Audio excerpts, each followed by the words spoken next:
Күнделік Про қызметін халық суперап арқылы қалай пайдалануға болады? Басты бетте Күнделік Про бөлімін таңдаңыз. Күнделік логині мен паролін енгізіп, кіру түймесін басыңыз. Егер сіз әлдеқашан авторизацияланған болсаңыз, бұл қадам өткізіп жіберіледі. Маңызды, тек өз аккаунтыңызды пайдаланыңыз. Егер сіз деректеріңізді ұмытып қалсаңыз, сынып жетекшісіне хабарласыңыз. Шарттармен танысып, растау батырмасын басыңыз. Расталғаннан кейін сіз баланың үлгерімі, оның сабақ кестесі және үй тапсырмасы туралы ақпаратқа қол жеткізе аласыз.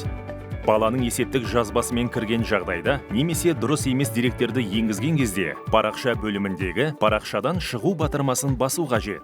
Содан кейін авторизацияны қайта орындау қажет. Халық Easy картасы бар пайдаланушылар ғана Күнделік Про сервисіне кіре алады. Картаны ашу үшін оқушының таңдау блогындағы картаны ашу, келісім беру батырмасын басыңыз.